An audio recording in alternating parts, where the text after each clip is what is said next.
का पहला लाइन है कि नवंबर 2022 में संपन्न गुजरात चुनाव में भाजपा लगातार 7वीं बार रिकॉर्ड जीत हासिल किया है।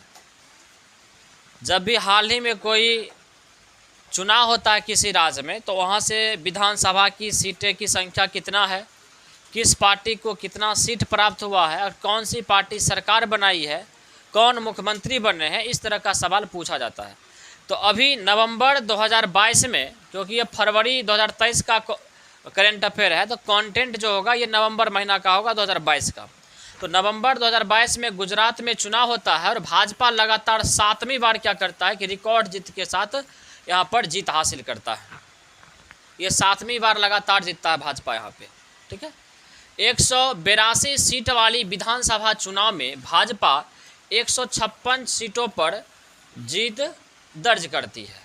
तो पूछा जाए कि गुजरात में कुल विधानसभा सीटों की संख्या कितना है, क्या बोलेंगे 182, जबकि इस चुनाव में भाजपा को जो प्राप्त हुआ 156 सीट प्राप्त हुआ है, ठीक है साहब। तो यहाँ से सवाल की प्रकृति यही होती है कि गुजरात में हाल ही में कौन सी पार्टी चुनाव जीती है, वहाँ के मुख्यमंत्री कौन बने हैं, वहाँ विधानसभा सीटों की संख्या कितनी है, कोई पार्टी अगर सरकार बनाई है तो वो कितने सीट जीत करके सरकार बनाई है, इस तरह से सवाल आपसे पूछा जा सकता है।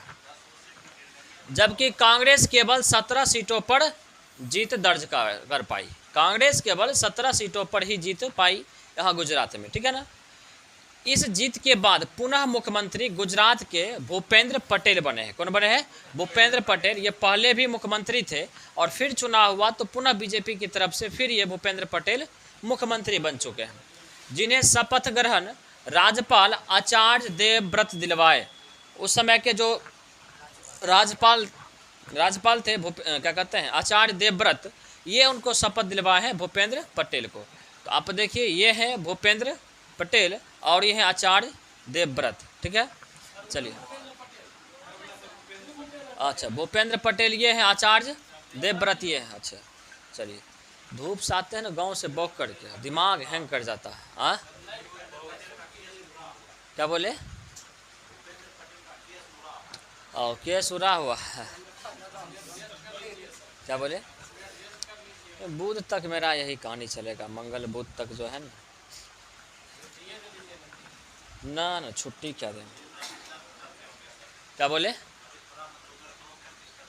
बहुत डिस्टर्ब, यहाँ से 11:30 बजे तक यहाँ छुटबे करते हैं, आज 12 बजे तक हुआ है। यहाँ से फिर गांव जाते हैं। हाँ, और दिमाग पूरा डिस्टर्ब होता है। क्या बोले? 9 बजे वाला हम खूब ध्यान दे रहे हैं। कैसे? अब एक्स्ट्रा क्लास है, संडे था एक्स्ट्रा क्लास। हाँ,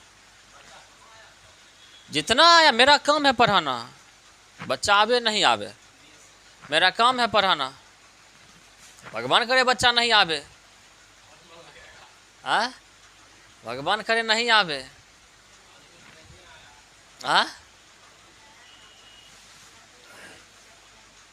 नहीं आएगा तो बढ़िया ही है। तो रुपया नहीं देगा तो कैसे होगा? हाँ, बाहर करेंगे नहीं तो।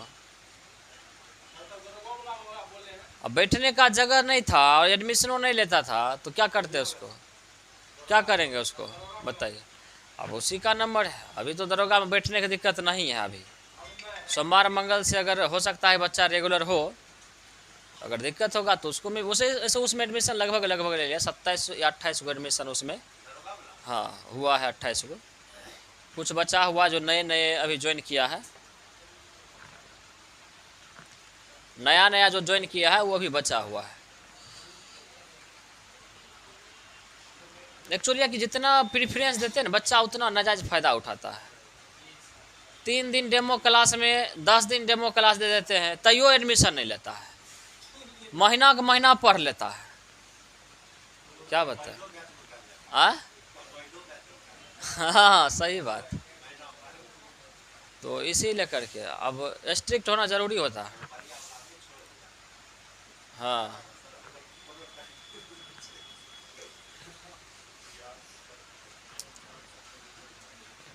नौ बजे वाला में जगह एकदम नहीं था। और जो बच्चा एडमिशन करवाया था से बच्चा बाहर बेचारा गेट पे बैठता था, रोज शिकायत करता सर गेट ही टेढ़ हो गया। आज जो एडमिशन नहीं करवैले था वो पहले आकर के बेंच पर जबल रहता था और रोज रोज बोलते थे एडमिशन करवाओ नहीं करवाता। आज भगे, इससे पहले भगे है, बोल देना कल से बंद करो।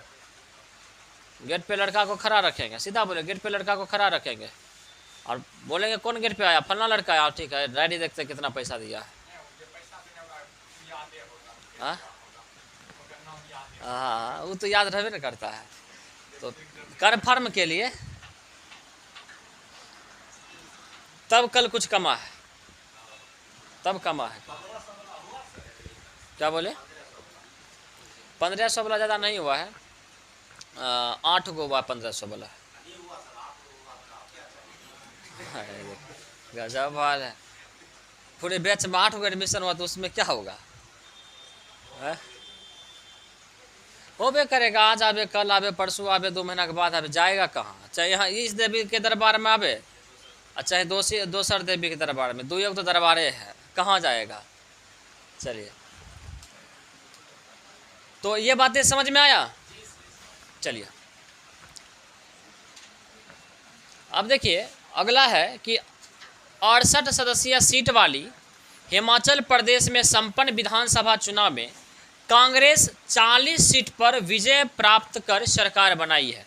देखिए गुजरात में जहां भाजपा जीती है 156 सीट और वहां पे सरकार बनाई है, वहीं हिमाचल प्रदेश में भी उसी महीने में चुनाव होती है और वहां पर हिमाचल प्रदेश में सीटों की संख्या कितना है, 68 है और यहाँ पर 40 सीट पर जीत जाती है कांग्रेस और यहाँ पर सरकार बना लेती है। ठीक है, हिमाचल प्रदेश के नए मुख्यमंत्री सुखविंदर सिंह सुक्खू को शपथ ग्रहण राज्यपाल राजेंद्र विश्वनाथ दिलवाए। ठीक है, तो ये जो आप देख रहे हैं यही है सुखविंदर सिंह सुक्खू। कौन है? सुखविंदर सिंह सुक्खू। तो हिमाचल प्रदेश के नए मुख्यमंत्री पूछेगा कि कौन बने हैं, तो सुखविंदर सिंह सुक्खू। और किस पार्टी से हैं? तो कांग्रेस पार्टी से। कांग्रेस कितने सीटों के साथ जीती थी? 40 सीटों के साथ। और कितना टोटल? 68 यहाँ पर विधानसभा सीट है। क्लियर है साहब? चलिए, बीजेपी को यहाँ पर कितना सीट मिला है? 25 सीट मिला है। उप मुख्यमंत्री जो बना है मुकेश अग्निहोत्री। कौन बना है? मुकेश अग्निहोत्री। और इससे पूर्व जो मुख्यमंत्री था वो था जयराम ठाकुर। कौन था? जयराम ठाकुर। क्लियर है साहब? चलिए कुछ जो हाल फिलहाल में 2-3 महीना के अंदर में मुख्यमंत्री बना है उसका नाम हम लोग दे दिए हैं जानबूझ के। ये हाल फिलहाल में हुआ है तो पिछले करंट अफेयर में तो बताए हैं, लेकिन हो सकता है कि पूछा जाए तो उसका नाम हम लोग ऐड कर दिए हैं। पंजाब में विधानसभा की सीटों की संख्या कितना? 117। और यहाँ पर आम आदमी पार्टी यानी आप यहाँ पर सरकार बनाती है बहुमत में आकर के। और यहाँ के जो मुख्यमंत्री बनते हैं आम आदमी पार्टी से वो बनते हैं भगवंत मान। कौन बनते हैं? भगवंत मान। क्लियर है? चलिए, उसके बाद महाराष्ट्र में कुल विधानसभा सीटों की संख्या 288 है। और यहाँ पर एकनाथ शिंदे यहाँ पर सरकार बनाते हैं बीजेपी के साथ मिल करके। और एकनाथ शिंदे ये शिवसेना के थे और टूट करके अलग से अपना एक ग्रुप बना लिया, शिवसेना ग्रुप, शिंदे ग्रुप। ठीक है, तो इस तरह से ये मुख्यमंत्री बने। गोवा में कुल 40 विधानसभा सीट है और यहाँ पर बीजेपी जीती है। और यहाँ पर बीजेपी की ओर से मुख्यमंत्री जो बने हैं प्रमोद सावंत बने। कौन बने हैं? प्रमोद सावंत बने हैं। जब से मनोहर पर्रिकर जो पहले रक्षा मंत्री थे बाद में जाकर के गोवा के मुख्यमंत्री बने, तो गोवा के मुख्यमंत्री के रूप में जब वो मरे, हाँ मनोहर पर्रिकर नहीं मरे, मनोहर पर्रिकर मरे तो फिर उसके स्थान पर प्रमोद सावंत बने थे और उस समय से प्रमोद सावंत ही हैं। चलिए, उत्तराखंड में जो सीटों की संख्या कितना है? 70 है विधानसभा सीटों की संख्या। और यहाँ पर जो बने हैं पुष्कर सिंह धामी बीजेपी पार्टी से बने हैं, पुष्कर सिंह धामी बने हैं। ये सारे लिखा होगा डिटेल्स में पिछले करंट अफेयर में, लेकिन अभी मोटा मोटी डाल दिए जो 2-3 महीने पीछे चुनाव हुआ था उसके बाद। और इसमें जीडी में पूछा भी गया था ये पुष्कर सिंह धामी वाला कि ये किस पार्टी से संबंधित है, ये सवाल पूछा गया था। लड़का मार के आया कांग्रेस, एक लड़का है वो मार के आया कांग्रेस। बताइए। चलिए, मणिपुर में 60 विधानसभा सीट है। कितना है? 60 विधानसभा सीट है। और यहाँ के जो मुख्यमंत्री बने हैं वो बने हैं बीरेन्द्र सिंह, और किस पार्टी से बने हैं? बीजेपी पार्टी से बने हैं। क्लियर है साहब? चलिए,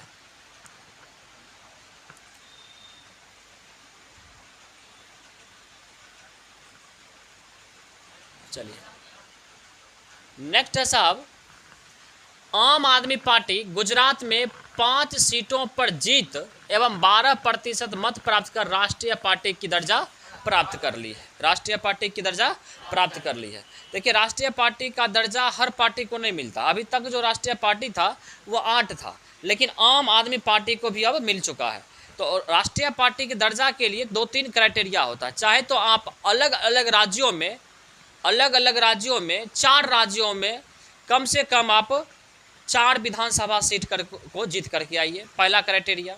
दूसरा क्राइटेरिया, 3 से अधिक लोकसभा में, और वो भी अलग अलग राज्य में, 3 अलग अलग राज्य में कम से कम 2% वोट के साथ आप जीत करके आइए, 2% वोट के साथ। ये क्राइटेरिया होता है। और तीसरी क्राइटेरिया होता है कि कम से कम 4 या 4 से अधिक लोकसभा सीटों में, 4 या 4 से अधिक में आप कम से कम 4 सीट जीत करके आइए, तो फिर आपको क्या मिलेगा?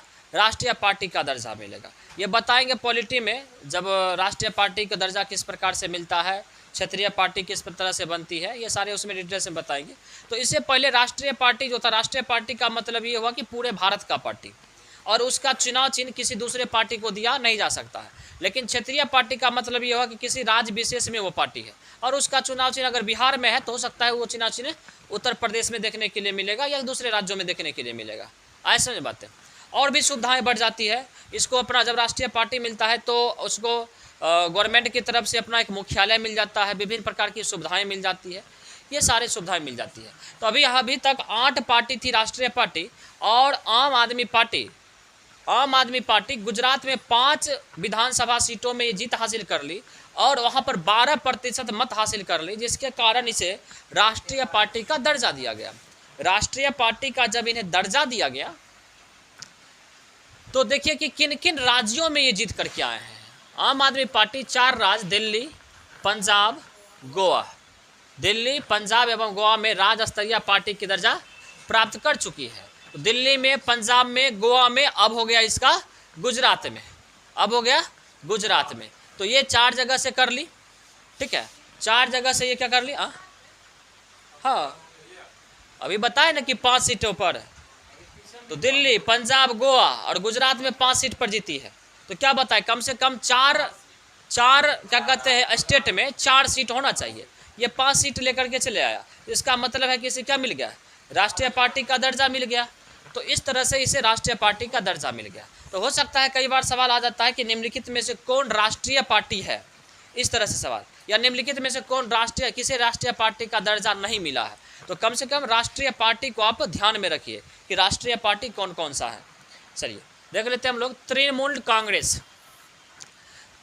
कांग्रेस जो ममता बनर्जी की पार्टी है, इसको राष्ट्रीय पार्टी का दर्जा मिला हुआ है। भारतीय जनता पार्टी यानी बीजेपी, ये भी राष्ट्रीय पार्टी। बहुजन समाज पार्टी, ये मायावती की उत्तर प्रदेश में, ऐसे ये उत्तर प्रदेश से संबंधित नहीं होगा केवल, क्योंकि राष्ट्रीय पार्टी है तो अलग अलग राज्यों में भी। चलिए, बहुजन समाज पार्टी, भारतीय कम्युनिस्ट पार्टी, मार्क्सवादी सीपीएम को, ठीक है, इसको मिला हुआ है। उसके बाद है मार्क्सवादी कम्युनिस्ट पार्टी, ये भारतीय कम्युनिस्ट पार्टी होगा, हाँ ये होगा भारतीय कम्युनिस्ट पार्टी, इसको मिला हुआ है। राष्ट्रवादी कांग्रेस पार्टी, ये शरद पवार की पार्टी है, हाँ शरद पवार की पार्टी है। उसके बाद है कांग्रेस, भारतीय राष्ट्रीय कांग्रेस। इसके अलावा नेशनल पीपुल्स पार्टी, और इसके साथ साथ अब हो गया आम आदमी पार्टी। तो 9 पार्टियों को इस प्रकार का, कौन? आम आदमी, हाँ केजरीवाल, आम आदमी पार्टी, केजरीवाल इसको स्थापित किया था। चलिए नेक्स्ट है हमारा 1972 में बने वन्य जीव कानून, 1972 में बने वन्य जीव कानून को 8 दिसंबर 2022 को पुनः संशोधित कर राज्यसभा से पारित करके वन्य जीव संरक्षण अधिनियम लाया गया। इसके तहत वन्य जीव तस्करी एवं अवैध आयात निर्यात करने पर जुर्माना जो है सो 25,000 से बढ़ा करके इसे 5 लाख कर दिया गया है। मतलब 1972 में वन्य जीव संरक्षण कानून जब बना था तो उस समय ये था कि अगर आप वन्य जीव को मारते हैं तो आप पर 25,000 रुपया का क्या मिलेगा, जुर्माना लगेगा, और इसके साथ साथ हो सकता है तो आपको जेल भी हो सकता है।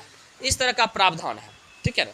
लेकिन क्योंकि 25,000 रुपया अब मामूली रुपया हो गया, नहीं हुआ। अब मान लीजिए कि आप बाघ को मार दिए या वैसे जानवर को मार दिए जिसमें आपको लाखों की रुपया आमदनी हो रही है, और 25,000 रुपया आप क्या कर दिए, दे दिए दंड में, तो आपको नुकसान हुआ कि फायदा हुआ?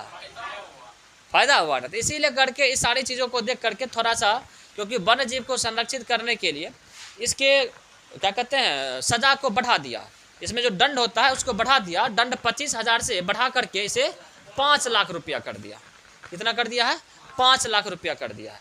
और ये जो 1972 में पारित हुआ था वन्य जीव कानून, इसको संशोधित किया गया, ठीक है। और 8 दिसंबर 2022 को ये राज्यसभा से क्या कर दिया गया था, पारित कर दिया गया था। कई बार डेट के साथ देखते करते हैं कि कब पारित हुआ, क्या हुआ।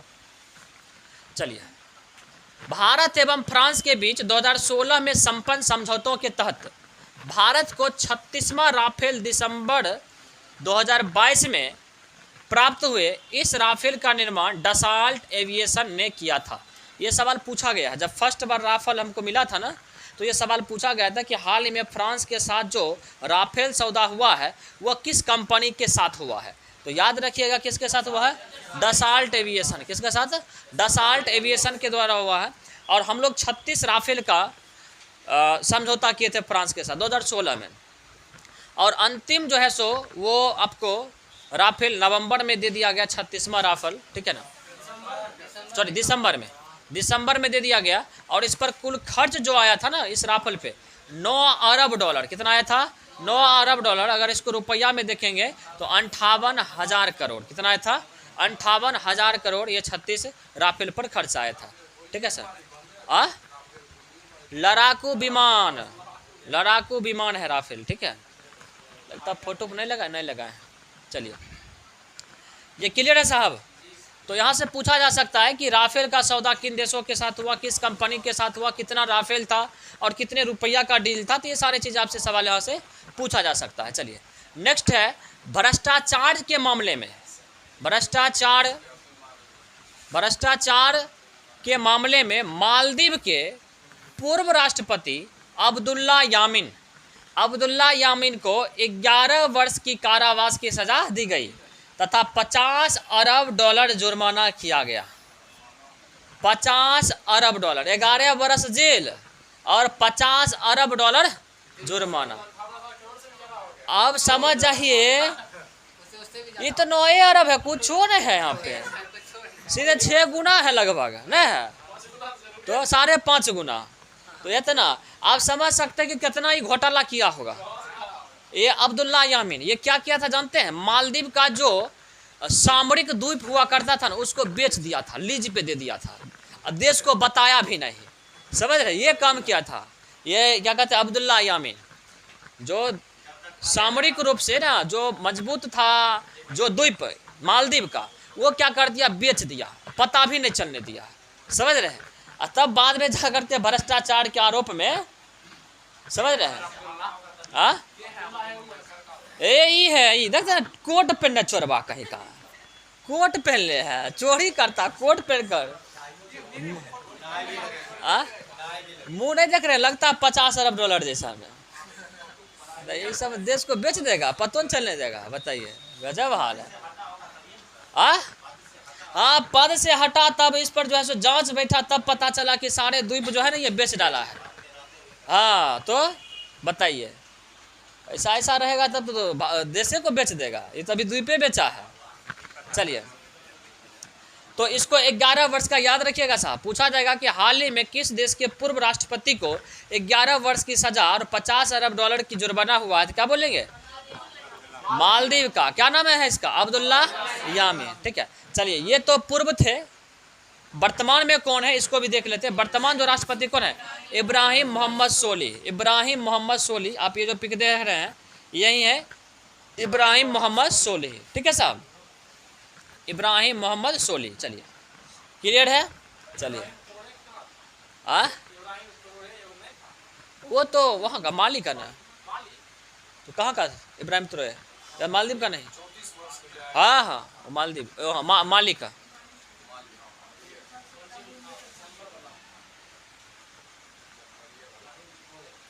चलिए अगला है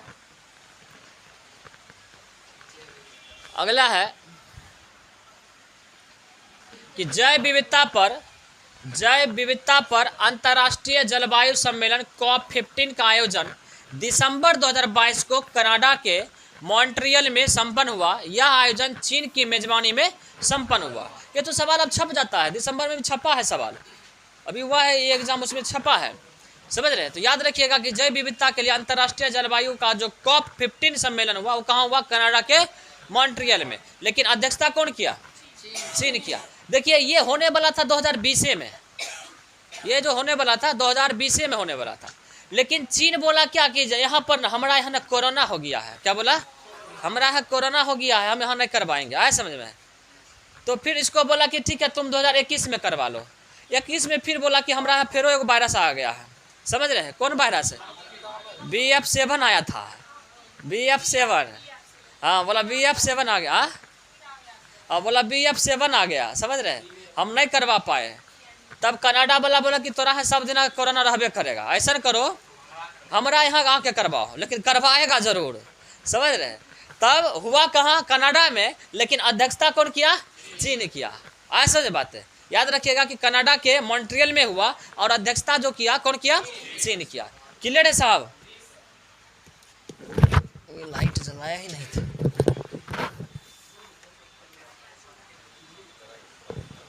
चलिए अब देखिएगा साहब, अगर ये COP15 हुआ तो इसका थीम क्या था? कई बार देखते हैं कि अब थीम पूछा जाता है, हर एग्जाम में किसी ना किसी का एक थीम पूछ दिया जाता है। चलिए इसका थीम क्या था देख लेते हैं हम लोग। Ecological civilization, building a shared future for all life on earth. ठीक है, ये इसका थीम था। अब हुआ कनाडा में, तो कनाडा के प्रधानमंत्री कौन है? Justin Trudeau. कौन है? Justin Trudeau. यहाँ पर आप देख लीजिए साहब, ये है जस्टिन ट्रूडो, ये है जस्टिन ट्रूडो, और ये दुनिया के दूसरे नंबर के सबसे अधिक लोकप्रिय नेता है। ठीक है, एक नंबर में अपना वाला है, ठीक है ना, अपना मोदी साहब। ठीक है, क्या बोले? ना ना COP15 ये 15वां संस्करण है। ठीक है, इसमें 193 देश भाग लिया। चलिए अगला देखिएगा साहब, फोर्ब्स। फोर्ब्स आपको क्या पता है? हाँ बोलिए। ठीक तो है। फोर्ब्स क्या है? एक पत्रिका है, और ये पत्रिका इंटरनेशनल पत्रिका है, और ये शक्तिशाली जो महिलाएं होती है ना, इसकी सूची जारी करता है। ठीक है साहब, उसकी ये सूची जारी करता है। तो हमको देखना, हाँ पुरुष शक्तिशाली, हाँ तो अभी क्या जारी किया उसकी बात कर रहे हैं हम लोग। ठीक है, शक्तिशाली का मतलब ये नहीं कि रुपया में, ऐसा बात नहीं है। शक्तिशाली का मतलब ये नहीं कि जो शरीर से बलवान। शक्तिशाली का मतलब ये नहीं गोली बंदूक में बलवान, सो बात नहीं है। शक्तिशाली का मतलब ये हुआ कि पूरी दुनिया में इसकी कितनी बड़ा महत्व है, इसका कितना बड़ा वैल्यू है, लोग कितना इसको जानते हैं, कितने ही लोकप्रिय हैं, समझ रहे हैं, पूरे अंतर्राष्ट्रीय स्तर पे। तो इसको बोलते हैं शक्तिशाली, समझ रहे हैं? ये मत समझिएगा कि जो शक्ति, और कितना जो है सो किसी अर्थव्यवस्था में, दुनिया की अर्थव्यवस्था में इनका योगदान क्या रहा है, समझ रहे? ये हुआ शक्तिशाली का मतलब। शक्तिशाली का मतलब ये नहीं कि खा पी के पहलवान हो गया शक्तिशाली, खाली नहीं बनना है। चलिए, फोर्ब्स सूची 2022 जारी हुआ। इसके अनुसार विश्व के 100 शक्तिशाली महिलाओं में 6 भारतीय महिलाओं को शामिल किया गया है। 100 शक्तिशाली महिला पूरे दुनिया में शामिल किया गया फोर्ब्स की सूची में, जिसमें 6 गो जो महिला है वो भारत की महिला शामिल हुई। ठीक है, तो सबसे पहला नंबर हम लोग देख लेते हैं कि पहला स्थान पे पूरी दुनिया में कौन है, पहला, दूसरा, तीसरा, अब फिर पढ़ेंगे भारत को, ठीक है ना। चलिए, तो सबसे पहले है प्रथम उर्सुला वांडेर। कौन है? उर्सुला वांडेर, ठीक है। उर्सुला वांडेर ये कहाँ की है जर्मनी की, और यूरोपीय आयोग की क्या है, अध्यक्ष है। उर्सुला वांडेर, तो ना, हाँ पिछला यो आते रहता है, हर महीना में आते रहती है, उसके लिए चिंता नहीं करना है, समझ रहे हैं ना। तो जर्मनी की है और यूरोपीय आयोग की क्या है, ये अध्यक्ष है, यूरोपीय संघ के ये अध्यक्ष है। आप जो ये फोटो को देख रहे हैं ना, देख रहे हैं, यही है उर्सुला वांडेर, आया समझ में। कौन है ये? उर्सुला वांडेर। हमको लगता है देखियो शक्तिशाली घोषित कर दिया होगा। हाँ? आपका क्या विचार है? मतलब बूढ़ा हो जाने के बाद महत्वाकांक्षा थोड़े घट जाता है। चलिए, तो पहले स्थान पे कौन है? उर्सुला वांडेर। कौन है? उर्सुला वांडेर। ये क्या है? ये यूरोपीय संघ के अध्यक्ष हैं। चलिए, दूसरी जो है क्रिस्टीन लगार्ड। कौन है? Christine Lagarde. ये फ्रांस की है। कहाँ की है? फ्रांस की है। ये यूरोपीय केंद्रीय बैंक की क्या है? अध्यक्ष है। देखिए, ये यूरोपीय आयोग की अध्यक्ष है और ये यूरोपीय केंद्रीय बैंक की अध्यक्ष है। यहाँ पर जो आप देख रहे हैं ना, यही है क्रिस्टीन लगार्ड। कौन है? Christine Lagarde. आया समझ बात है। उसके बाद चलाइए तीसरे स्थान पर कमला हैरिस। कमला हैरिस ये यूएसए के उपराष्ट्रपति हैं, भारतीय मूल की है। नहीं वो नहीं, इनका फोटो तो कई बार दिखाए हम लोग, इसीलिए हटा दिए इनका फोटो। कितना दिखाते हैं? कई बार दिखाए इनका। कमला हैरिस का फोटो कई बार दिखाए आप लोगों को। तो हाँ दिखाए हैं, जब देखिए ना जिस समय बनी थी ना वो, उस समय नहीं, इटली की नहीं, ये यूएसए के उपराष्ट्रपति है। हाँ, कमला हैरिस वो उपराष्ट्रपति बनी है यूएसए के। तो उस समय हम बताए थे फोटो, जा करके देख लीजिए, मोबाइल में सर्च कर लीजिएगा, है कि नहीं। चलिए, उसके बाद देखिए सातवीं स्थान पर जो आई है वो है जॉर्जिया मेलोनी। कौन आई है? जॉर्जिया मेलोनी, क्योंकि हाल ही में ये इटली की पहली महिला प्रधानमंत्री बनी है और विश्व के 100 शक्तिशाली महिलाओं में 7वें स्थान पे आ गई है। इसीलिए करके ये VVI हो जाता है साहब, और पूछा जाएगा, छपेगा। एक तो पहला नंबर महिला, दूसरा नंबर इटली की पहली महिला प्रधानमंत्री, तीसरा नंबर में 100 शक्तिशाली में 7वां नंबर पे, ठीक है ना। तो स्वाभाविक बात है कि छपना तो तय है, आज छपे कल छपे, छपेगा तो जरूर, है कि नहीं। चलिए, तो ये इटली की प्रथम महिला प्रधानमंत्री कौन बनी है? Giorgia Meloni. और ये जो आप देख रहे हैं ना, यही है जॉर्जिया मेलोनी। कौन बोले? ये बोली है। हाँ, ये सब बोलेगी। मशरूम बेचारा काहे खा रहे हैं?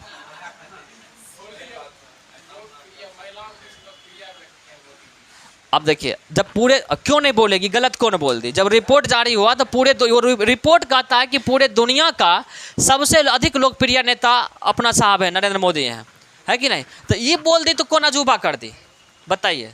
ये तो भारत के साथ संबंध बेहतर हो इसको स्थापित करने के लिए इस तरह का जो है सो अपना वक्तव्य देती है, ताकि भारत के साथ मिला जुला व्यवहार रहे, और कुछ नहीं है। और उसके बाद साहब मशरूम कुछ खा रहे तो उसका भी कुछ असर होगा। चलिए, क्या हुआ? चलिए, देखिए, अपना साहब में बड़ा खासियत है, बहुत बड़ा खासियत है। आधुनिकता और क्या कहते हैं, पारंपरिक चीज़ें, ये दोनों का समायोजन है इनमें। जो पुराना ट्रेडिशनल चीज़ें हैं उनका भी समायोजन है, और जो आधुनिकता है उनका भी समायोजन है। दोनों चीज़ का समायोजन है। आप देखिए, समझ रहे हैं क्या हुआ? उस पद पर जाने के बाद सब ठीक हो जाता है। चलिए, अब चलाइए भारत की 6 महिला। सबसे ज़्यादा तो इम्पोर्टेंट ये होगा, भारत की 6 महिला कौन कौन शामिल है। तो टॉप 10 में तो कोई है ही नहीं, हमको लगता है। हाँ, टॉप 10 में तो है नहीं। चलिए, तो हम लोग चले आते हैं। पहला स्थान पे आई है भारत में, पहला स्थान पे, पूरे दुनिया में 36वां स्थान पे निर्मला सीतारमण। कौन? निर्मला सीतारमण, जो क्या है? वित्त मंत्री हैं। इनको तो सब लोग जानते हैं, हमेशा इस सदन में जिस समय बजट पेश करती है उस समय, ठीक है। चलिए ठीक है, तो ये 36वां स्थान मिला है। स्थान भी याद रखिएगा, वित्त मंत्री सीतारमण को 36वां स्थान। सेकेंड स्थान पे भारत में रही है रोशनी नडार मल्होत्रा, जो HCL की CEO है, चेयरपर्सन है, और इनको मिला है 53वां स्थान दुनिया में। दूसरा स्थान भारत में पूछेगा, भारत की दूसरी महिला, तो बोलेंगे रोशनी नडार मल्होत्रा, ठीक है। लेकिन पूरे दुनिया में जो इसका स्थान है कितना है, 53वां है, ठीक है। इसको याद रखिएगा। किरण मजूमदार ये बाइकॉन की चेयरपर्सन है, और इनका जो स्थान रहा कितना रहा, 77वां। क्लियर है साहब। चलिए अगला है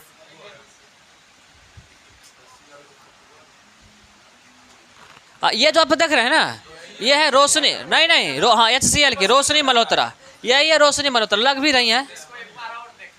एक बार और देखे थे, पिछले बार भी ये शामिल हुई थी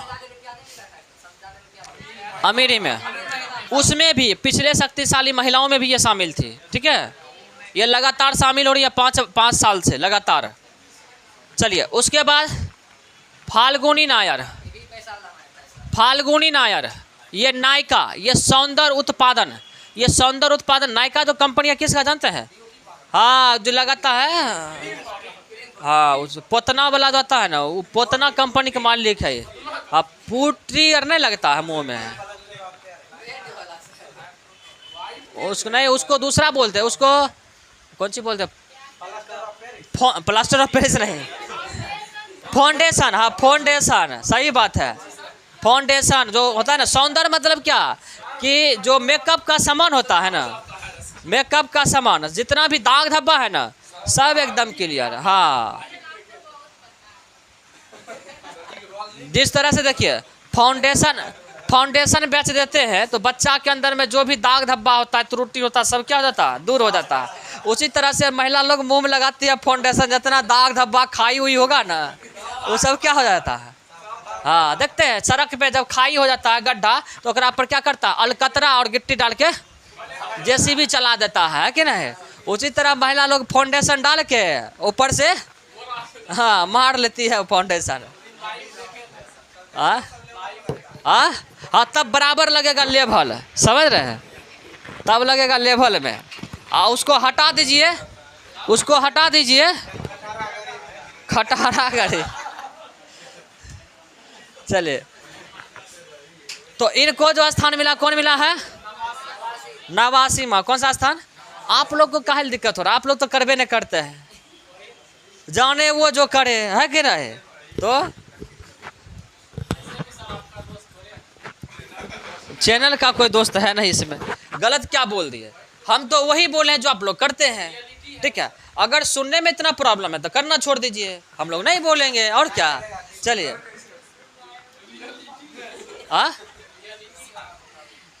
लेकिन इस सब पर जानते हैं धोखाधड़ी केस होना चाहिए, है ना चाहिए। हाँ, ये सब फाउंडेशन वगैरह लगा करके दिखा देती है एकदम, उसके बाद जो मुंह धोई अंदर से रस्मा चूहरमल निकलती है, गजब वाला है। हाँ किसको? हाँ देखे हैं, हाँ तो ये 89वां स्थान इसका मिला। और ये फाल्गुनी नायर, ठीक है। फाल्गुनी राखी सामंत, हाँ राखी सामंत जानते हैं। हाँ चलिए उसके बाद है माधुरी पुरी बुच। कौन है? माधुरी पुरी बुच। ये सेबी की, याद रखिएगा, ये सेबी की पहली महिला अध्यक्ष बनी है। ये सेबी जो संस्था है, इसकी पहली महिला क्या बनी है? अध्यक्ष बनी है। और इसको स्थान कौन सा मिला है? 54वां। कौन सा स्थान? 54वां। जबकि किरण मजूमदार को कौन सा मिला था? 53वां।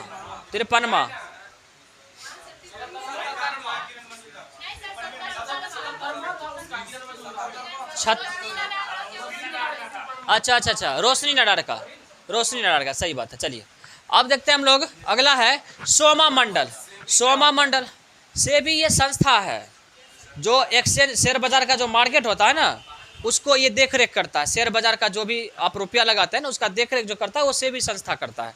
स्टॉक एक्सचेंज को ये देख रेख करता है। सोमा मंडल ये सेल जो क्या कहते हैं स्टील अथॉरिटी की जो कंपनी है उसकी जो चेयरपर्सन है, ठीक है ना। और ये कौन सी स्थान पर है ये, और यहाँ पर जो आप देख रहे हैं ना ये है, नहीं ये है सोमा मंडल, ये है माधुरी पुरी बुच, ये है माधुरी पुरी बुच, और ये है सोमा मंडल, और ये है फाल्गुनी नायर, ठीक है साहब। चलिए हाँ चलिए, हाल ही में समलैंगिक विवाह को मान्यता देने वाला 33वां देश कौन बन गया है, यूएसए बन गया। समलैंगिकता को मान्यता देने वाला, कानूनी मान्यता देने वाला। समलैंगिकता का मतलब लड़का लड़के से ब्याह कर सकता है और लड़की लड़के से ब्याह लड़किए से कर सकता है, लड़की लड़की से और लड़का लड़का से। इस तरह के विवाह को क्या बोलते हैं, समलैंगिकता बोलते हैं। आए समझ में।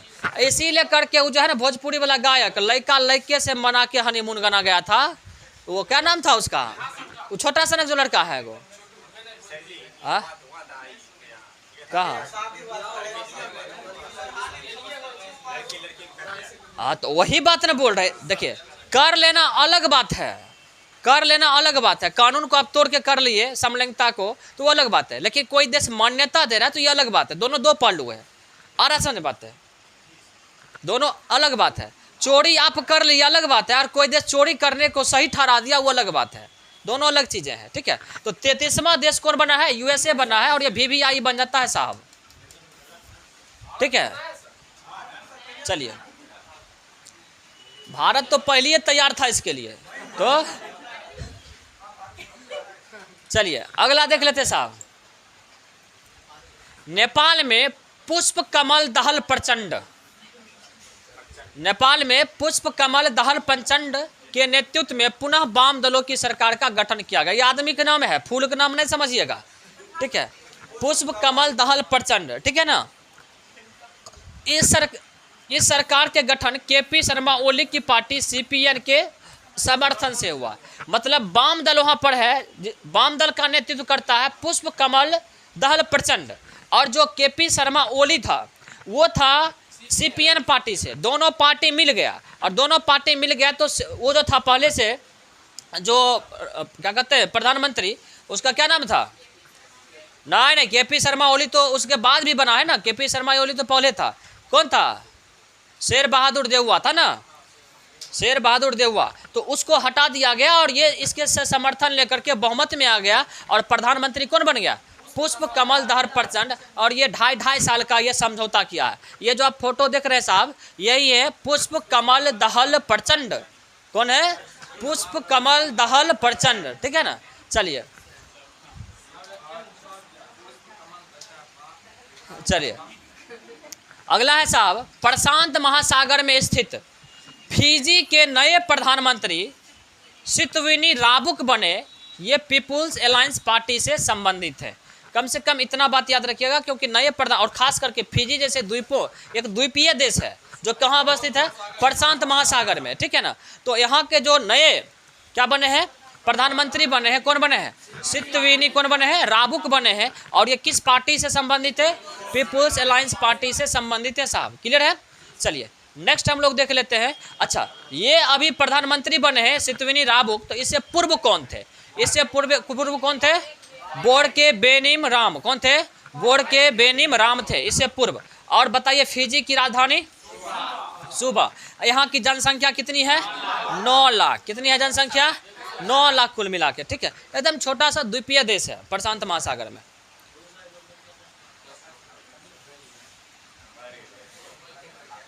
चलिए नेक्स्ट देख लेते साहब। नेक्स्ट है कि अरुणाचल प्रदेश के तवांग क्षेत्रों के यांगतस में 9 दिसंबर 2022 को चीनी सैनिक एवं भारतीय सेना के बीच झड़प हुआ। चीनी सैनिक भारतीय पोस्ट यांगतस को हटाने आए थे होगा, हटाने आए थे, ठीक है साहब। हाँ, जो दिखा रहा था कि अरुणाचल प्रदेश में हो रहा था, हाँ कौन नहीं उसके बाद हुआ, फेक के बाद, जो फेक जो आया था ना वीडियो, उसके बाद का था। तो 9 दिसंबर का देख लीजिए, 9 दिसंबर को हम लोग पहला संविधान सभा दिवस मनाते हैं, पहली बैठक हुआ था। उस दिन बकलोलबा लड़ गया हमरा से, देख रहे हैं कहाँ पे लड़ा है, अरुणाचल प्रदेश में। कहाँ लड़ा है? अरुणाचल प्रदेश में चीनी सेना लड़ा है। और किस क्षेत्र में? तवांग क्षेत्र में। और कौन तवांग क्षेत्र का कौन सा जगह?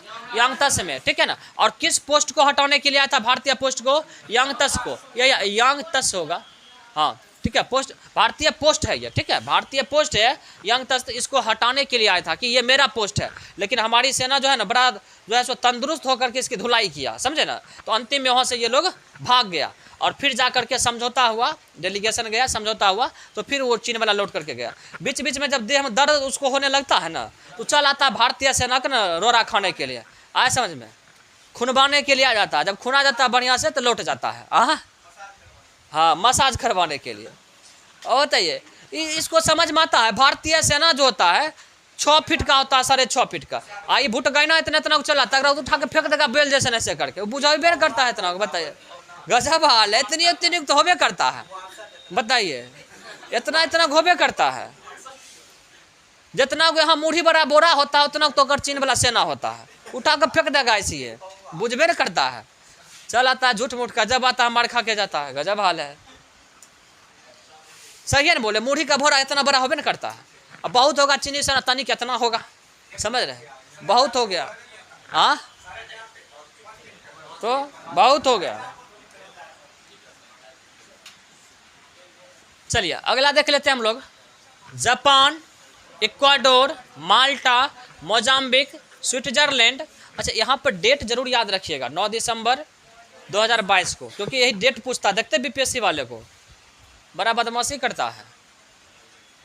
जापान, इक्वाडोर, माल्टा, मोजाम्बिक, स्विट्जरलैंड 1 जनवरी 2023 से संयुक्त राष्ट्र सुरक्षा परिषद के अस्थायी सदस्य बने, जबकि भारत का 2 वर्षीय सदस्यता 31 दिसंबर 2022 को क्या हो गया? समाप्त हो गया। देखिए जो संयुक्त राष्ट्र सुरक्षा परिषद है ना, इसमें 2 तरह के सदस्य होते हैं। इस परिषद के 2 तरह के सदस्य होते हैं, एक होते हैं अस्थायी और एक होते हैं अस्थायी सदस्य। अस्थायी सदस्य जो होते हैं उसकी संख्या कितना है? 5 है। और इसमें 5 कौन कौन से शामिल है? ABC फार, ABC फार, क्या याद रखेंगे? ABC फार। ए से हो गया अमेरिका, बी से ब्रिटेन, सी से चाइना, एफ से फ्रांस, आर से रूस। तो शॉर्ट में याद रखेंगे ABC फार, ABC फार, ठीक है ना। और अस्थायी सदस्य जो होता है ना, ये प्रत्येक 2 वर्ष पे बनता है और अस्थायी सदस्यों की संख्या होती है 10। ये प्रत्येक 2 वर्ष पर क्या होता है? हटते रहता है। तो इसका मतलब कुल मिलाकर के संयुक्त राष्ट्र सुरक्षा परिषद में सदस्यों की संख्या कितना हो गई? 5, 10, 15, जिसमें 10 हो गया अस्थायी और 5 हो गया अस्थायी। और जब भी कोई बिल पास होता है ना, 5 में से कोई भी रूस गया, 14 को अगर एक तरफ हो, ये कोई 5 वाला में एगो कोई रूस गया, तो बिल पास नहीं होगा। हाँ उसे वो यूएनओ जो है 6 भागों में बटा हुआ, 6 भागों का एक हिस्सा ये है, आए समझ में। यूएनओ में तो 194 सदस्य है। ये यूएनओ जो है 6, बताएंगे कभी यूएनओ के बारे में जब स्टैटिक्स होगा तब। तो उसमें यूएनओ जो है 6 अंग होता है यूएनओ का, और उसका एक अंग है संयुक्त राष्ट्र सुरक्षा परिषद, आए समझ में। चलिए इसमें कुल सदस्य कितना हो गया? तो अभी देखिए हाल ही में कौन बना, ये VVIS आप पूछ देगा कि हाल ही में अस्थायी सदस्य कौन बना सुरक्षा परिषद का। याद रखिएगा कि जापान, इक्वाडोर, माल्टा। कौन? जापान, इक्वाडोर, माल्टा, मोजाम्बिक, स्विट्जरलैंड। कौन है? जापान, इक्वाडोर, माल्टा, मोजाम्बिक और स्विट्जरलैंड। ये भारत 31 दिसंबर 2022 से क्या हो गया? उसकी सदस्यता समाप्त हो गई। चलिए तो अस्थायी कितना? 10। अस्थायी कितना? अस्थायी कौन कौन? अमेरिका, ब्रिटेन, चीन, फ्रांस और रूस।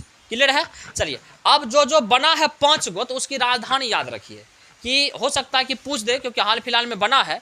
तो उसकी राजधानी का है जापान की राजधानी टोक्यो। टोक्यो किस द्वीप पर है? होन्शु द्वीप पर। किस द्वीप पर है? होन्शु द्वीप पर। और माल्टा की राजधानी बैल्टा, माल्टा की राजधानी बैलेटा, ठीक है, बेलना बोलता है। माल्टा की राजधानी बैलेटा, ठीक है ना। चलिए स्विट्जरलैंड की राजधानी बर्न, और इक्वाडोर की राजधानी क्विटो, इक्वाडोर की क्विटो, और मोजाम्बिक की राजधानी मापुतो। क्या है? मापुतो, मापुतो याद रखिएगा, मापुतो याद रखिएगा, ठीक है, ठीक है। चलिए क्लियर है ना साहब?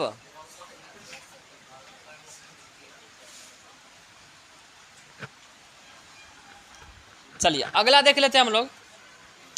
अब है प्रमुख नियुक्तियां। बढ़िया बढ़िया नौकरी कोई ले लेता है तो वो जीके बन जाता है, नहीं बनता है।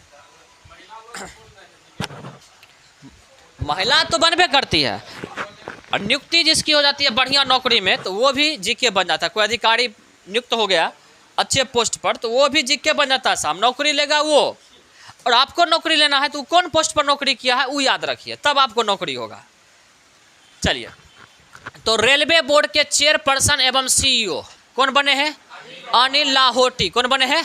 अनिल लाहोटी। कौन बने हैं? अनिल लाहोटी। और यह अभी हाल ही में पूछा गया किसी एग्जाम में, हमको ध्यान में नहीं है, लेकिन यह अभी हाल ही में पूछा गया है। और पहले कौन था? पूर्व में कौन था? BK त्रिपाठी। कौन था? BK त्रिपाठी। ठीक है साहब, इस बात को ध्यान में रखिएगा। फिक्की के नए अध्यक्ष कौन बने हैं? शुभ्रकांत पंडा। कौन बना है? शुभ्रकांत पंडा। ठीक है साहब। और इससे पूर्व कौन था? संजीव मेहता। ये भी BBI है, कई बार BPSC खुद पूछा फिक्की के अध्यक्ष कौन है। तो फिक्की क्या होता है देख लीजिए, FICCI, federation of Indian chamber of commerce and industries. ठीक है, ये फिक्की का पूर्ण रूप हुआ। चलिए अब देख लेते साहब, फेडरल रिजर्व बैंक का प्रथम उपाध्यक्ष। फेडरल रिजर्व बैंक का प्रथम उपाध्यक्ष कौन बना है? सुष्मिता शुक्ला। कौन बना है? सुष्मिता शुक्ला। और ये किस मूल के हैं? भारतीय मूल के हैं। आया समझ में? चलिए अगला है टेबल टेनिस के अध्यक्ष। टेबल टेनिस के अध्यक्ष जो बनी है मेघना अलाहात। कौन बनी है? मेघना अलाहावत। ठीक है, और ये पहली महिला बनी है, इस बात को भी ध्यान में रखिएगा। पहली महिला, और पहली महिला अगर हो जाती है तो जीके बन जाता है कि नहीं? चलिए नेक्स्ट देख लेते साहब।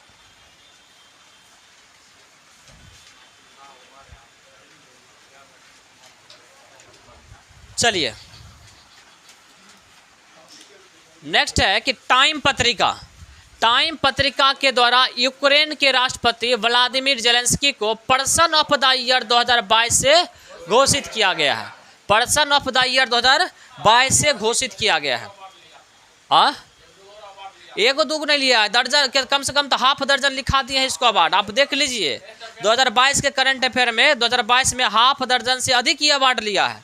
ठीक है, अब तो देखना आपको है कि भाई किस महीना में कौन चीज़ लिखा है। सब बात तो क्या बोले, फ्रांस दिया, और भी पुरस्कार मिला है। एक वो पुरस्कार थोड़े मिला है इसको, कई संस्था भी दिया है। तो चलिए, तो टाइम पत्रिका जो है ना, जब टाइम पत्रिका वैसे लोगों को अपने मैगजीन का जो फर्स्ट पेज होता है उस पर उनका पिक डालता है जो पूरे वर्ष में सबसे अधिक चर्चित रहा है अपनी योग्यता को लेकर के, समझ रहे हैं ना। तो इससे पहले जो पर्सन ऑफ द ईयर घोषित हुआ था टाइम पत्रिका का, वो कौन हुआ था? एलन मस्क हुआ था। कौन था? Elon Musk. लेकिन 2022 में जो घोषित किया गया व्लादिमीर जेलेंस्की को किया गया, जो यूक्रेन के राष्ट्रपति हैं। यूक्रेन की राजधानी कहाँ है? यूक्रेन की राजधानी कीव है ना। अभी बिहार SSC वाला हम पूछा था ना, बिहार SSC 5 तारीख को हुआ है ना। फिलीपींस की राजधानी कहाँ है? यूक्रेन की राजधानी कहाँ है? आप जितना करंट अफेयर है देख लीजिएगा बिहार SSC का, हम लाएंगे एक दिन, उसका सवाल छांट करके लाएंगे, करंट अफेयर का भी और जीके का भी। आपको दिखा देंगे कि सवाल कितना छपा है। बिहार SSC जो 5 तारीख का हुआ ना, उसका सवाल हम छांट के लाएंगे, ठीक है ना। और आपको दिखा देंगे ये स्क्रीनशॉट जिस तरह से लाए थे उसी तरह से, एकदम उसी तरह से लाएंगे बिहार SSC जो 5 तारीख का हुआ था। और फिर दिखाएंगे कि कितना सवाल वहाँ से टेली हुआ है। एक भी जीके का सवाल बाहर, जहाँ सवाल जो टॉपिक पढ़ा है उससे बाहर नहीं है। कौन क्वेश्चन नेट पे नहीं आता है? जब हाल है यार, डिजिटल क्रांति हो रहा है, क्वेश्चन नहीं मिलता है उसका क्वेश्चन जमा हो जाता है, ठीक है। चलिए, हम तो देखिए करंट अफेयर जो था, जितना भी करंट अफेयर था, हम तो अभी इधर बजे हुए हैं इस सब भागदौड़ में, तो हम उसी रात में तैयार करके लाते, जिस रात में एग्जाम हुआ था 5 को हुआ था ना, उसी रात में हम तैयार करने वाले थे।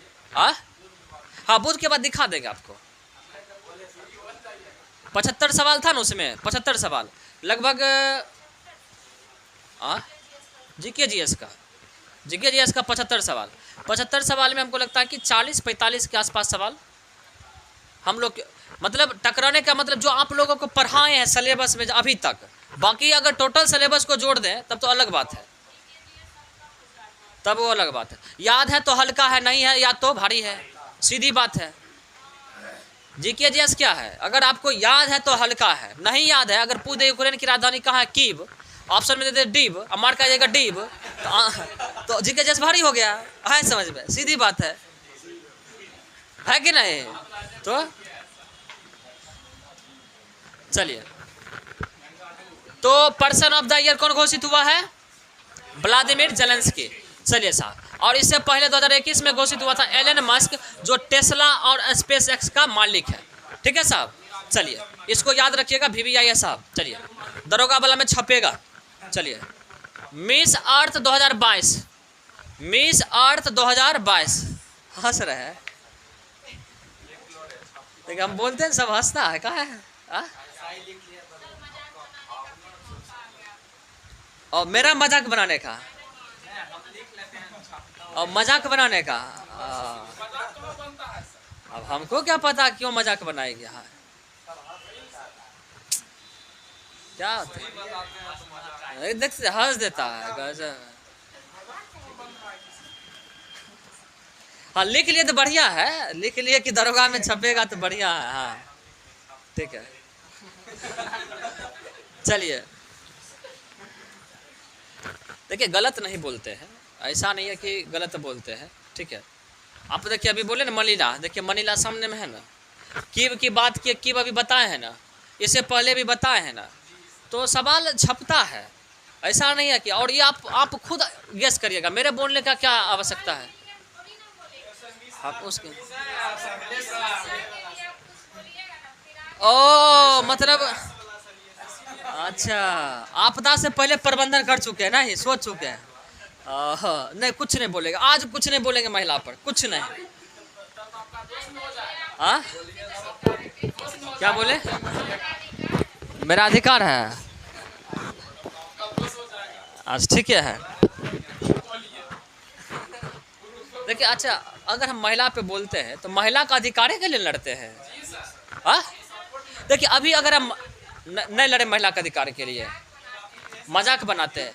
अभी बताइए, अभी क्या बोले थे? अभी तत्काल एग्जाम्पल की बात कर देते, अभी क्या बोले कि मुंह में कर लेती है फाउंडेशन, इससे अच्छा है नहीं करो। हम सही बात बताए कि अभी फाउंडेशन लगाएगी कोई दिक्कत नहीं है, अभी खूब बढ़िया लग जाएगी, हेमा मालिनी का गाल जैसा गाल हो जाएगा, लेकिन बाद में जाकर के क्या होगा? हाँ, रानू मंडल आया समझ में। दूसरी बात है, देखिए ये तो आपके स्किन के लिए हम बताएं कि जो प्राकृतिक चेहरा है वही बेहतर है। आप कृत्रिम चेहरा बना करके ज़्यादा दिन तक लोगों को गुमराह नहीं कर सकते हैं। दूसरी बात है, अगर ये बात बोले तो आपका आर्थिक बचत होगा, जो उस पर खर्चा करते हैं, लगा करके शाम में धो देते हैं, वो पैसा बचेगा। वही बात बोल रहे हैं ना, तो पैसा बचेगा, तो आपके फायदा के लिए ना बोले हैं, आप निगेटिव में ले लेते हैं।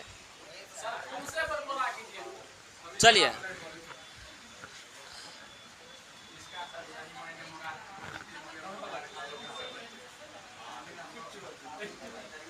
हाँ ये अलग बात है, ये अलग बात है कि फेयर लवली बिग को लाती है महिला लोग, आधा आधी पिच के लगा लेता पुरुष बहन लोग का, नहीं लगाता है कैसे? नहीं लगाता है कैसे? लगेबे करता है। मेरा क्या प्रैक्टिकल? मेरा प्रैक्टिकल इसलिए नहीं है क्योंकि मेरी अपनी कोई बहन नहीं है, और जितना लड़का लगाता है ना सब बहन वाला है। एकदम से वो फेयर लवली लाएगी ना घर में तो आधा पिच के यही लगा लेता है, और बकलोल का लग धरफड़ में ये ऐसे लगाएगा कि कोई देखे ना, समझ रहे? और धरफड़ में लगा लिया, और धरफड़ में एक तरफ लगले रहेगा, कहीं अधिक रहेगा कहीं कम रहेगा, आधा को गाल उज्जर आधा को रहेगा क्या बता है, चिटफोटर हो जाता है। गजब हाल है। अब बताइए, ये पता नहीं चले कि हम लगाते भी, अरे उतना लगाने का शौक है, खरीद लो। यही लोग बोलेगा कि महिला देखते श्रृंगार करता है, यही घर मम्मी पापा बोलेगी, और क्या होगा? गजब हाल है। क्या बोले? कौन सी? नहीं, हम नहीं, हम कुछ लगाते ही नहीं है। आपको बताते हैं, हम अगर नहाते हैं ना तो जो शैम्पू माथा में लगाए ना वही पूरा देह लगाएंगे, और जो जिस दिन साबुन लगाएंगे तो जो माथा में साबुन लगा वो पूरा शरीर में लगाएंगे, ऐसा। और तेल जो माथा में लगाएंगे वही हाथ गोर में मुंह में सब में लगाएंगे। हम लोग का सेम है, सीधी बात। और उसमें भी रखते हैं वो वाला सरसों तेल, ताकि सारा यूज हो जाए, खाने में भी हो जाए, लगाने में भी हो जाए। तो चलिए चलिए, मिस अर्थ अगला है। मिस अर्थ, मिस अर्थ का जो आयोजन हुआ कहाँ हुआ? मनीला में। कहाँ हुआ? मनीला में। और मिस अर्थ की जो विजेता बनी है वो बनी है, कौन बनी है? मीना चोई। कौन बनी है? मीना चोई। और ये कहाँ की है? दक्षिण कोरिया की। दक्षिण कोरिया की राजधानी सियोल। कहाँ है? सियोल। यहाँ का राष्ट्रपति योला। चलिए चलिए, क्लियर है साहब। तो मिस अर्थ जो बनी है मीना चोई, मिस अर्थ बनी है, ठीक है ना। उसके बाद देखिएगा Miss Earth Air, Miss Earth Air. Miss Earth नहीं बुझते हैं? मिस अर्थ मैंने नहीं बुझा रहा है। हाँ, कितने बार गीत गाया है? नहीं गाया है? मिस अर्थ का मतलब, अर्थ मतलब पृथ्वी, पृथ्वी पर सबसे सुंदरी। आए समझ में? तो हाँ, ये नहीं कि खाली देखने में ही, टैलेंट में भी, उसकी क्वालिटी में भी, योग्यता में भी। आए समझ में? ये नहीं कि खाली मोबिल घस लेने से हो जाएगा। हाँ हाँ, मिस अर्थ एयर। हाँ, स्विमिंग में मतलब क्या, जिम्नास्टिक वगैरह देखे हैं कि कितना देर तक लंबा हवा में रह सकता है, तो उस तरह से हवा में कितनी देर तक ये रह सकती है। आए समझ में? तो ये घोषित हुई है मिस अर्थ एयर। आया समझ में? और कौन हुई है बताइए? शेरिडॉन मोर्टलॉक। शेरिडॉन मोर्टलॉक, ठीक है। और कहाँ की है? ऑस्ट्रेलिया के। Miss earth water, miss water, miss water बोलेंगे ये, मिस वाटर। तो नदीम अयूब। कौन है? नदीम अयूब। तो वाटर कहाँ मिलेगा? नदी में। वाटर कहाँ मिलेगा? नदी में। आया समझ में? और ये कहाँ की है? फिलीपींस की। कहाँ की है? फिलीपींस की। तो हो गया एयर, हो गया वाटर, अब होगा फायर। Miss Earth fire. आया समझ में? तो ये घोषित किया गया है एंड्रिया एग्यूलेरा, एंड्रिया एग्यूरेला, ठीक है साहब। चलिए अब नेक्स्ट देख लेते हैं। हाँ, ज़्यादा नहीं इस पर चर्चा करेंगे फिर। नहीं ना, आग में नहीं रहती है, आग में नहीं रहती है। नहीं ना, आग देखने में लग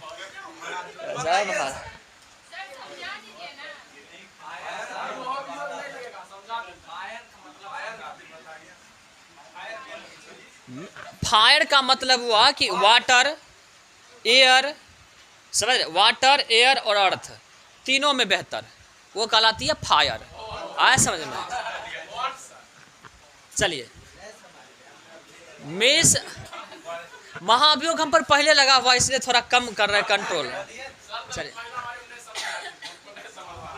चलिए, मिसेज वर्ल्ड 2022। अच्छा, मिस वर्ल्ड और मिसेज वर्ल्ड दोनों में अंतर क्या है? कौन हुआ? मिस वाला क्या हुआ? बिना, अच्छा, अनमैरिड। और मिसेज वाला शादीशुदा। अच्छा, यहाँ पर मिसेज वर्ल्ड 2022 लिखा, इसका मतलब क्या हुआ? हाँ, विवाहित, सही बात है। तो मिसेज वर्ल्ड 2022 इसका जो आयोजन हुआ है यूएसए के लॉस वेगास में। कहाँ हुआ है? लॉस वेगास में इसका आयोजन हुआ है। और इसकी जो विजेता बनी है सरगम कौशल। कौन बनी है? सरगम कौशल। और ये दूसरी भारतीय महिला बनी है। ये तो महावीवीआई है, महावीवीआई हो गया, ठीक है साहब। हाँ, तो सरगम कौशल दूसरी भारतीय बनी है। तो पहली भारतीय कौन बनी? तो पहली भारतीय 2001 में बनी है आदिति गोवित्रिकर। कौन बनी है? आदिति गोवित्रिकर, ठीक है साहब। चलिए, अच्छा, कई बार ये पूछा जाता है कि हाल ही में जो सरगम कौशल मिसेज वर्ल्ड बनी है 2022 में, इसे ताज किसने पहनाया था? हमेशा ताज जो पहनाती है वो पूर्व वाली पहनाती है। तो इससे पहले 2021 में कौन होगी? पूर्व विजेता सेलिन फोर्ड। कौन? Celine Ford. ये कहाँ की है? यूएसए की। ऐसा बात है। चलिए साहब, नेक्स्ट देख लेते हैं।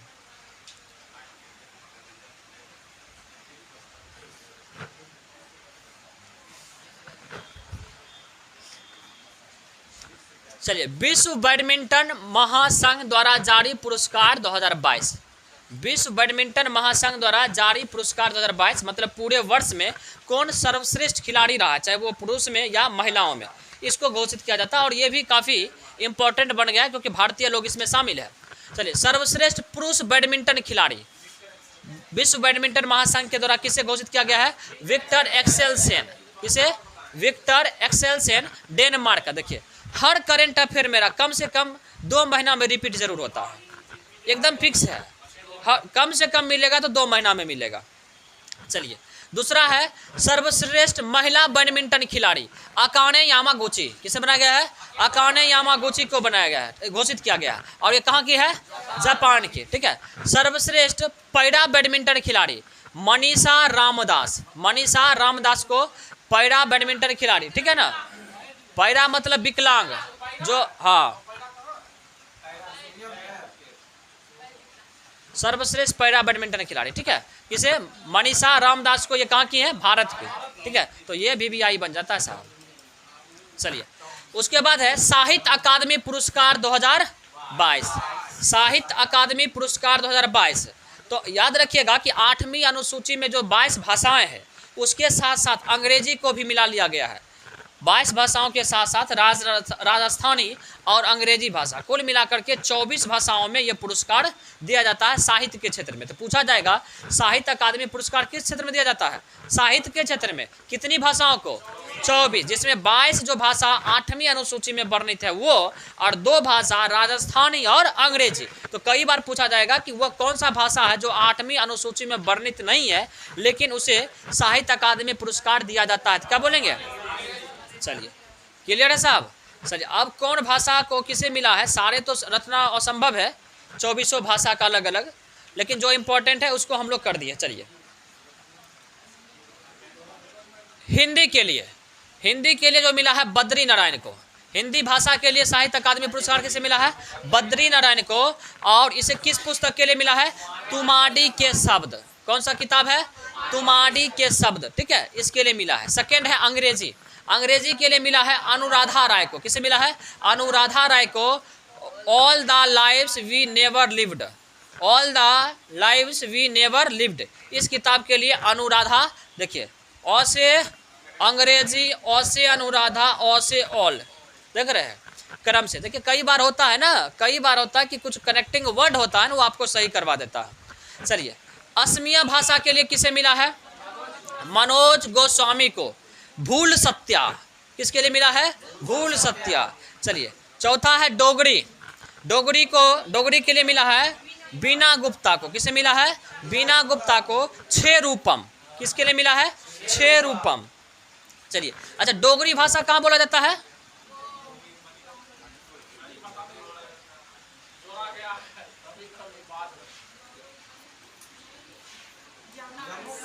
JNK में। चलिए, मैथिली के लिए जो मिला है अजीत आज़ाद। किसे मिला है मैथिली के लिए? अजीत आज़ाद। ये कौन किस किताबों के लिए? पेन ड्राइव में पृथ्वी। अपने है आज़ाद, पृथ्वी कर लिया पेन ड्राइव में गुलाम। देखिए, अजीत आज़ाद, अपने है आज़ाद, पेन ड्राइव में पृथ्वी, ऐसा समझ में, इसके लिए मिला है। कश्मीरी भाषा के लिए किसे मिला? फारूक अयाज को। और किस किताब के लिए? जैलदाव के लिए। किसके लिए? जैलदाव के लिए। चलिए, इतना याद रखिए, काम हो जाएगा साहब। चलिए, नेक्स्ट है सवाल, नेक्स्ट है अगला कि सूर्य किरण युद्धाभ्यास 2022, और यह संस्करण कौन सा है? 16वां। किसके बीच? भारत और नेपाल के बीच। याद रखिएगा, हमेशा सूर्य किरण भारत और नेपाल के बीच युद्धाभ्यास होता है। और इसका आयोजन जो हुआ है नेपाल के सलझंडी में। कहाँ हुआ है?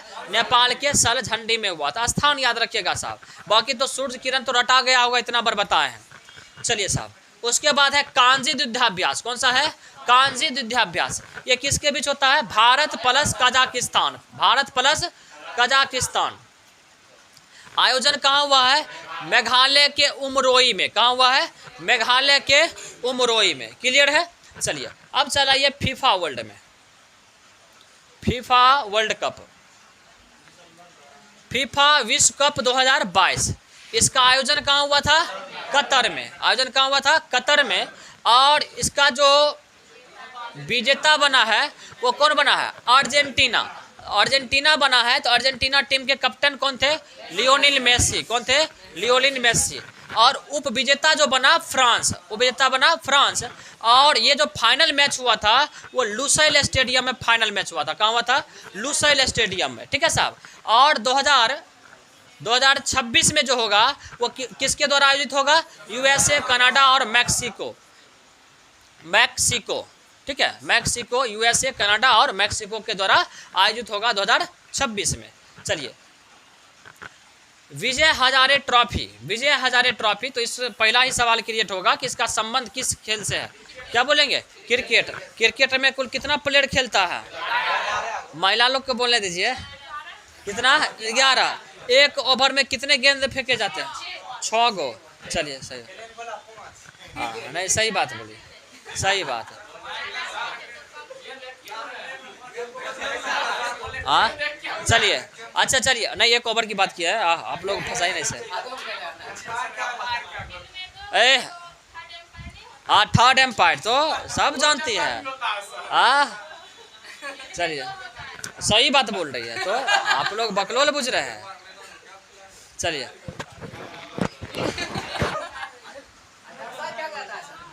अच्छा, एक बार में क्या गो बैटर क्रीज पर खेलता है? 2 गो ना? चलिए, ठीक है। हमको लगता है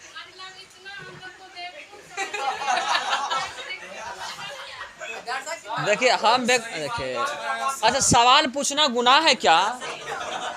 हाँ, नहीं, आप बताइए, हल्का सवाल है या भारी सवाल है? सवाल तो है। हाँ, तो बताइए, सवाल पूछना गुनाह है क्या? हाँ, गजब, ये कौन सही बात पूछे? कितना खिलाड़ी होता है? ये गलत थोड़े पूछ दिए।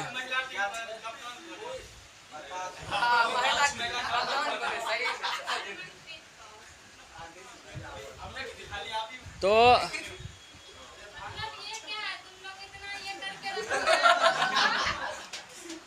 इन लोग को देखिए, ये पता है कि हम लोग क्रिकेट देखते। देखिए, लड़का लोग में एगो सुलक्षण धरले है। की धरले है? कि IPL सुलक्षण धरले है कि आप समझ जाइए ना, आप समझ जाइए ना। इसमें इस एगो सुलक्षण धरले है। IPL 1 महीना चलता है, 2 महीना, क्योंकि हमको नहीं पता, हम लोग आपकी कैटेगरी में हैं, हम लोग आपके कैटेगरी में हैं। तो 2 महीना बिल्कुल है। अब क्या बताएं, हम सही बात बोल रहे हैं। जिस तरह से आप क्रिकेट में कम नॉलेज रखते हैं, हम भी क्रिकेट में कम नॉलेज रखते हैं। ऐसे क्रिकेट बहुत खेलते थे, लेकिन हुआ क्या कि 2 बार 3 बार फाइनल मैच देखे थे ना, तो भारत हार गया था। उस बार के बाद सोचना कहियो अब नहीं देखेंगे, अब नहीं देखते। तो 2 महीना चलता है IPL, और लड़का लोग उल्लूक तरह रातों में जग करके एक बॉल भी मिस नहीं होने देगा, एक बॉल भी नहीं है। हाँ, तो एक बॉल नहीं मिस होने देगा। अगर एक बॉल का रिव्यू हुआ तो रिव्यू तक नहीं छोड़ेगा, ये लोग एकदम देख के आएगा। क्या बताएं, ये हाल है। चलिए, और इतना जरूरी नहीं है, बस IPL खत्म हुआ, कितना टीम भाग लिया, कौन किसका कप्तान था, कौन जीता, किसको क्या मिला, बस याद कर लीजिए, कहानी खत्म है। कौन कितना में बिका, बस बात खत्म है। और एक एक बॉल देखना जरूरी नहीं है। ये सब बेरोजगार है, क्या करेगा? चलिए, तो विजय हजारे ट्रॉफी, इसका संबंध किससे है? क्रिकेट से। चलिए, क्लियर है ना? चलिए, विजेता क्या हुआ?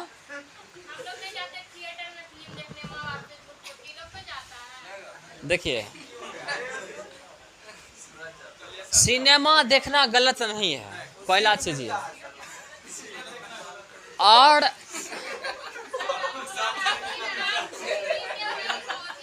नहीं, हम लोग आपके पक्ष में बोल रहे थे। मतलब यकीन भी नहीं होता कि हम इसका पक्ष ले सकते, गजब है। देखिए सीरियल में क्या होता है आपको बताते हैं। एक तो टाइम फिक्स होता है, एक तो टाइम फिक्स होता है कि आपको हर हाल में उस टाइम में देखना है। पहला चीज़ ये, चाहे खाना छूट जाए, चाहे कुछ भी छूट जाए, सीरियल का ऐसा सुलक्षण धर लेता है कि सीरियल नहीं छूट जाए। ठीक है, आटा गूंदते रहेगी नीचे में, ऐसे देखते रहेगी, 2-3 बार तो मार देगी धरती पे, समझ रहे हैं। ये सीरियल का लक्षण है। दूसरी बात है, सीरियल में टाइम किल होता है। 5 मिनट का सीरियल दिखाता है और आधा घंटा प्रचार, और उसके बाद सीरियल में एक शब्द बोल दिया, ऐसे करके घूमे, अब घुमा रहा है ना करके आधा घंटा तक घुमाते रहेगा, ले हाँ उसको फोटो जूम करते रहेगा। गजब हाल है। अरे जे बोलना है फटाक से बोल दो ना, आधा घंटा घुमाए कौन सी रहा है, गजब हाल है। क्या बता है तो बताइए। एक तो जो मूवी में 5 मिनट आधा घंटा का कहानी दिखाएगा, वो सीरियल में 5 मिनट का कहानी आधा घंटा में दिखाता है। सही बात बोल रहे हैं ना। अब कोई शब्द बोल दी तो टुकुर टुकुर मुंह देखेगा, देखते रह जाएगा, ऐसे देखेगा लगता कहीं देखबे नहीं किया है। देखिए होता क्या, बताते हैं आपको कैसे इसको पता होता है। हाँ हमको कैसे पता होता बताते ना हमको, बताते आपको कि ये लोग देखिएगा क्रिकेट और आप लोग देखिएगा सीरियल, तो स्वाभाविक बात है रिमोट का ना छीनम छोड़ी होता है, समझ रहे हैं। तो छीनम छोड़ी जब होता है रिमोट का, तो होता है क्या, एक के हाथ में रिमोट, एगो खड़ा हो जाएगा डिश के पास में, तुम चेंज करो रिमोट से, हम चेंज करेंगे डिश से। तो उसी कंडीशन में 2-4 सेकंड के लिए चला आता है सीरियल, तो उसी समय हम लोग सुन लेते हैं, कभी नायरा तो कभी कार्तिक, ऐसा समझना। चलिए हाँ समझ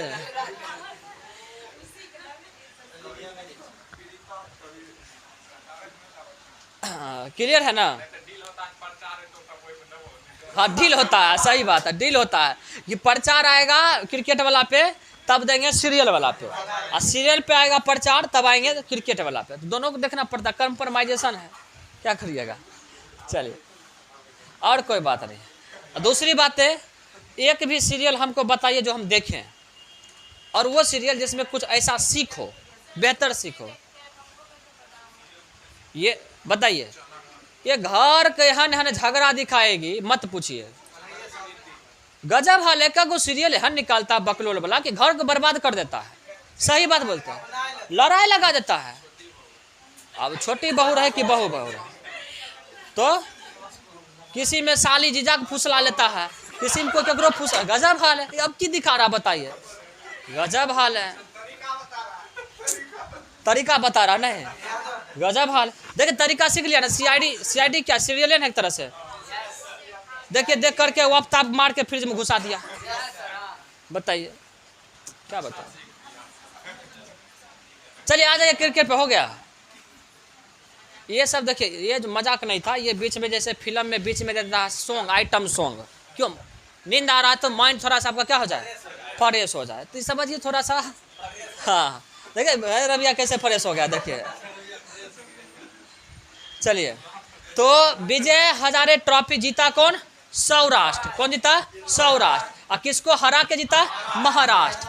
किसको हरा के जीता, महाराष्ट्र को, ठीक है। और ये फाइनल जो आयोजन हुआ कहाँ हुआ था, अहमदाबाद में। बस इतना बात याद रखिए, हो गया। इतना पॉइंट ध्यान में रखिए, आपका काम हो जाएगा साहब। चलिए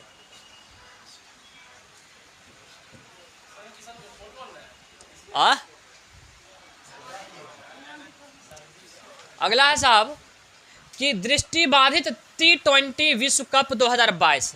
दृष्टिबाधित, हाँ दृष्टिबाधित T20 विश्व कप 2022, ये VVI बन जाता है साहब। बिना आंख वाला लोग को, आंख वाला तो कभी कभी बॉल नहीं दिखता, मुंह फूट जाता है। हाँ है कि नहीं। अब बिना आंख वाला भी खेल रहा तो बहुत बड़ा बात है साहब। तो दृष्टिबाधित T20 विश्व कप 2022, इसका आयोजन जो हुआ कहाँ हुआ, भारत में। और ऐसा देखिए जीता भी है कौन, भारत। कौन जीता है, भारत जीता है, ठीक है। तो भारतीय कप्तान कौन था इसमें, तो अजय कुमार रेड्डी। कौन था, अजय कुमार रेड्डी, ठीक है साहब। इतना बात याद रखिएगा। और उप विजेता कौन बना है, तो बांग्लादेश बना है, ठीक है साहब। इतना पॉइंट कि आयोजन हुआ भारत में, विजेता बना भारत, उप विजेता बना बांग्लादेश, और भारत का जो कप्तान था कौन था, अजय कुमार रेड्डी। क्लियर है साहब। चलिए एक दिवसीय अंतर्राष्ट्रीय क्रिकेट में सबसे तेज गति से दोहरा शतक बनाने का रिकॉर्ड ईशान किशन, जिसका जन्म कहाँ हुआ है, पटना में हुआ है। बांग्लादेश के खिलाफ इन्होंने 126 गेंद में 200 रन बनाए। कितना बनाया, 200 रन। 126 गेंद में इसका 200 पूरा था, ठीक है। हम 200 की बात करेंगे, 210 की नहीं बात करेंगे। 126 गेंद में आया समझ बात है। तो याद रखिएगा कि पूरे दुनिया में अंतर्राष्ट्रीय क्रिकेट में इतना तेज दोहरा शतक कोई नहीं मारा है, समझ रहे। तो आपको पता ही है, एक बिहारी 100 पे भारी, तो दिखा दिया 126 गेंद पर 200 रन पूरा दिया। तो इसका जन्म कहाँ हुआ था, पटना में। इसका जन्म हुआ था पटना में, ठीक है साहब। बाद में जाकर के ये गया में रहना शुरू किया था। फिर नवादा में भी इसकी दादी लोग रहती थी, क्योंकि चिकित्सक थी, सिविल सर्जन इसकी दादी लोग, तो वहाँ पर भी रहा है। लेकिन इसका और ये जो खेलना शुरू किया था, वो खेलना शुरू किया था पहले झारखंड के टीम से, ठीक है। चलिए, तो इससे पहले अभी 126 गेंद पर ये 200 रन बनाया है। तो इससे पहले कौन था पहले स्थान पे, तो वो था क्रिस गेल। कौन था, क्रिस गेल। 138 गेंद पर ये 200 रन बनाया था। कितना गेंद पे, 138 गेंद पर। तो 12 गेंद कम ही लिया और 200 रन ये बना दिया, ठीक है साहब। वो क्रिस गेल भी बड़ा है, जो है सो मतलब खतरनाक है बहुत, और देखने में ऐसा लगता है मत पूछिए। हम तो सोचते बॉल को छोड़ दीजिए, जो बॉलर फेंकता है ना बॉल, उसको उठा के मारेगा तो बाहर चल जाएगा, बाउंड्री के बाहर, ऐसा है वो। तो गजब हाल है।